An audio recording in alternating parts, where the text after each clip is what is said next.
Hello guys, आप कैसे हैं। जय श्री महाकाल, राधे राधे।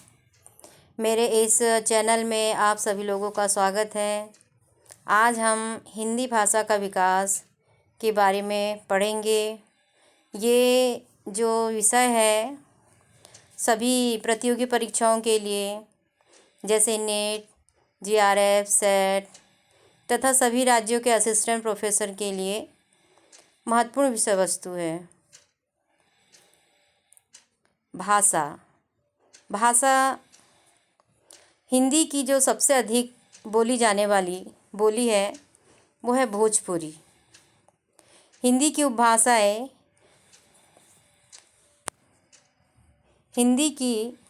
उपभाषाएं 5 हैं, जैसे राजस्थानी हिंदी, पश्चिमी हिंदी, पूर्वी हिंदी, बिहारी हिंदी, पहाड़ी हिंदी।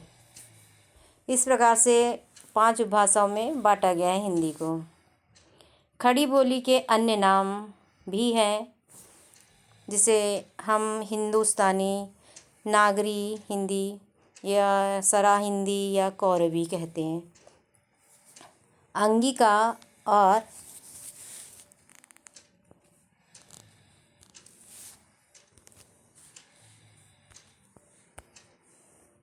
अंगिका और वज्जिका हिंदी की उपभाषा की गौण बोलियां हैं।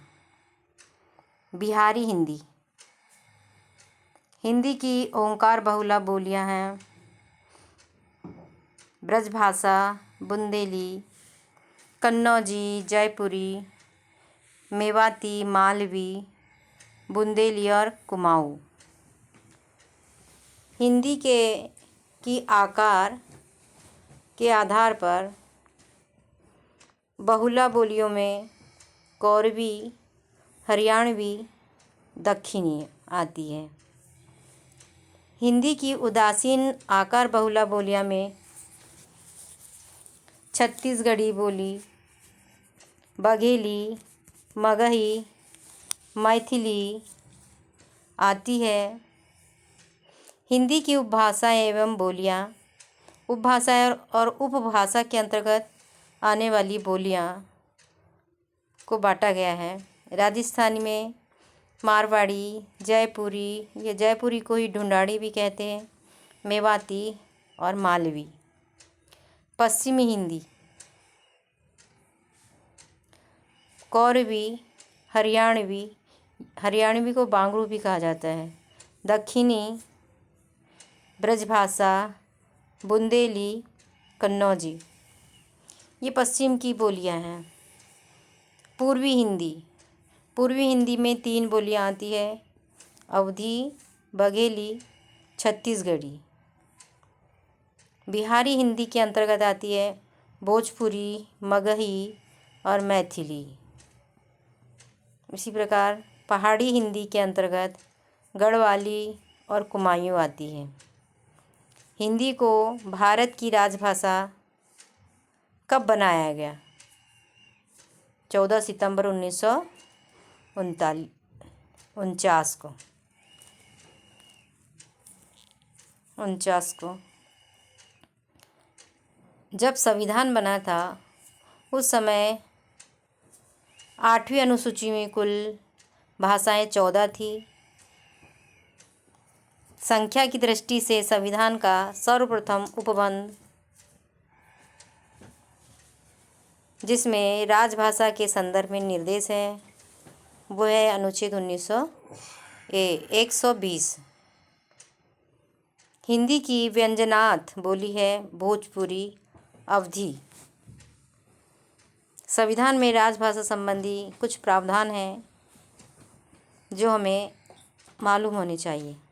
संविधान के भाग 2 के अनुच्छेद 120 में संसद की भाषा आती है। संविधान के भाग 6 के अनुच्छेद 210 में राज्य की विधानसभाओं के संदर्भ में निर्देश दिए गए हैं। संविधान के भाग 17 के अनुच्छेद इस प्रकार हैं। अनुच्छेद 343 संघ की राजभाषा, अनुच्छेद 344 राजभाषा के लिए संसद का आयोग और समिति। अनुच्छेद 345 राज्य की राजभाषा या राज्य भाषाएं। अनुच्छेद 346 के अंतर्गत एक राज्य और दूसरे राज्य के बीच अथवा राज्य और संघ के बीच में संचार के लिए राजभाषा। अनुच्छेद 347 किसी राज्य के समुदाय के किसी भाषा के संबंध में विशेष विभाग द्वारा बोली जाने वाली भाषा।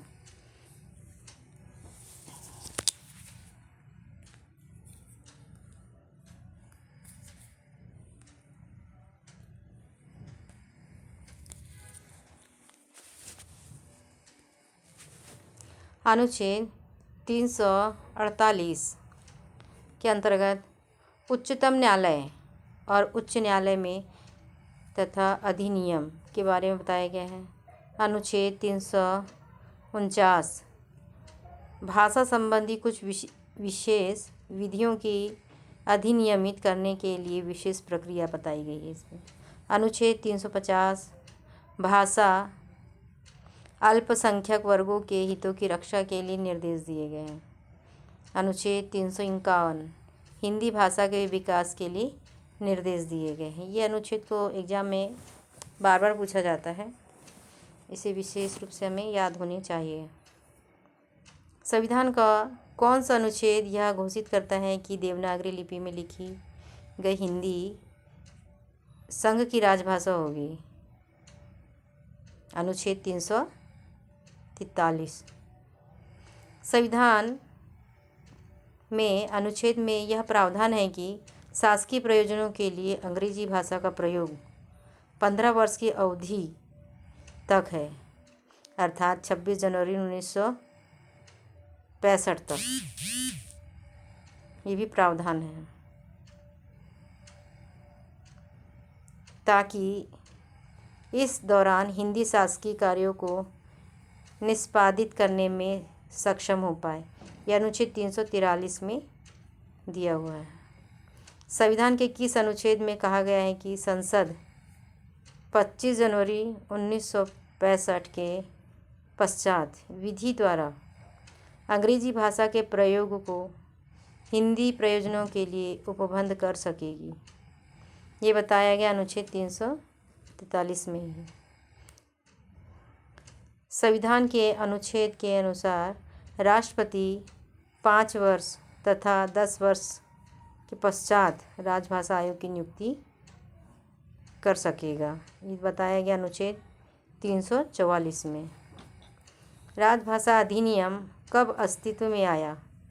तो 1963 में आया, संशोधित 1967। राजभाषा अधिनियम में कुल कितनी धाराएं हैं? धाराएं हैं 9। राजभाषा अधिनियम पारित हुआ 1976, संशोधित 1987। राजभाषा संकल्प पारित हुआ 1968। भारत में पाए जाने वाले भाषा परिवार हैं। अब हमारी हिंदी किस भाषा परिवार से है उसके बारे में हम आगे समझते हैं। भारोपी परिवार, द्रविड़ परिवार, ऑस्ट्रो एशियाटिक या दक्षिण पूर्व एशियाई परिवार, जिसको हम ऑस्ट्रिक भी कह सकते हैं, बुरुष्की या खुजना परिवार एवं अंडमानी चीनी तिब्बती परिवार, ये भारत में पाए जाने वाले कुछ परिवार हैं। हिंदी किस भाषा परिवार की भाषा है? तो भारोपी परिवार की है। भारोपी परिवार की शाखाएं भारत ईरानी, इसको हम आर्य की ही शाखा मानते हैं। बाल्टो स्लाविक शाखा। अगली है अर्मीनी। अल्बानी को इलीरी भी कहते हैं। Greek, Hellenic, Celtic, Germanic, Teutonic, italic.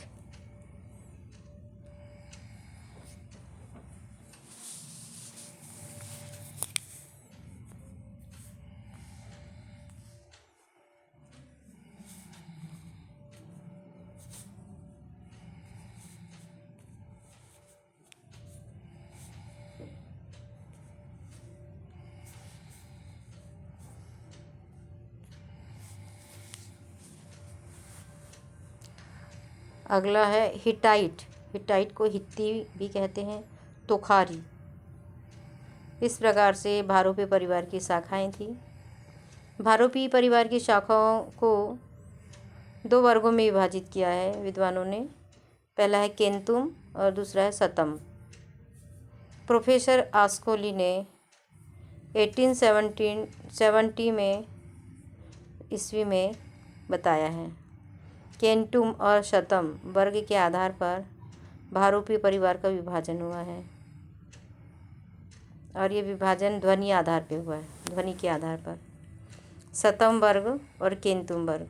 शतम में 4 भाषाएं आती हैं। भारत ईरानी, जिसको हम आर्य भी कहते हैं। बाल्टो स्लाविक, आर्मीनी, अल्बानी। केंतुम में Greek, Celtic, Germanic, italic, Hittite और तोखरी। भोजपुरी, मैथिली, मगही को एक साथ रख के बिहारी नाम दिया ग्रेयर सर जी ने। भारोपी परिवार की भाषाएं आकृतिमूलक दृष्टि से हैं, जिसमें श्लिष्ट योगात्मक है। आकृतिमूलक दृष्टि से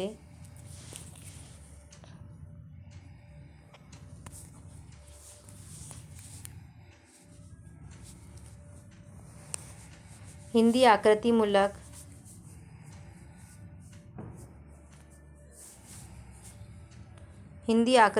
दृष्टि से है श्लिष्ट योगात्मक।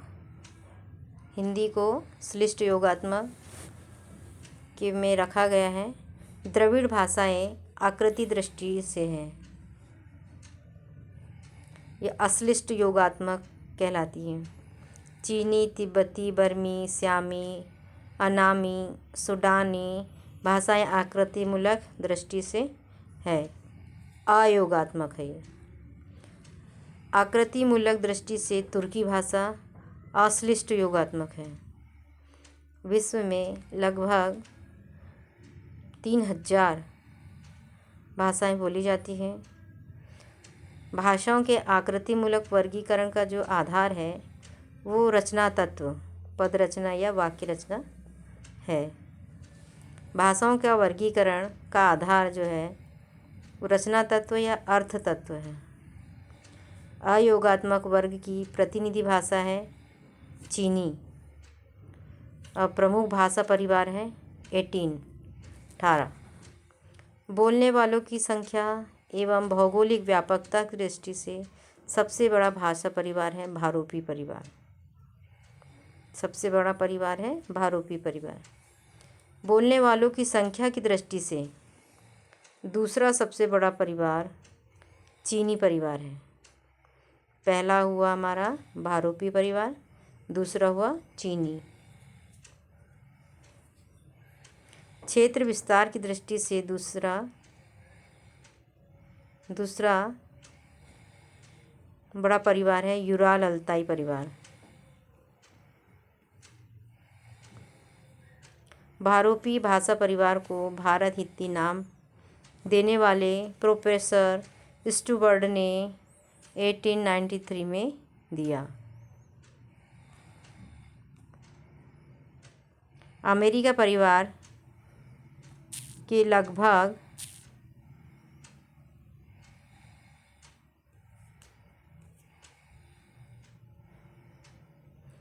अमेरिकी परिवार में लगभग भाषाएं बोली जाती हैं 1000, लगभग 1000। भाषाओं के वर्गीकरण के प्रमुख भेद। आकृतिमूलक वर्गीकरण,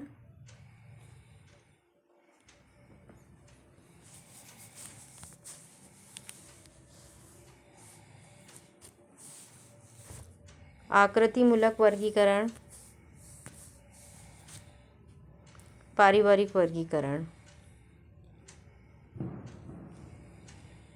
भाषाओं के आकृतिमूलक वर्गीकरण के भेद है 2, अयोगात्मक और दूसरा है योगात्मक।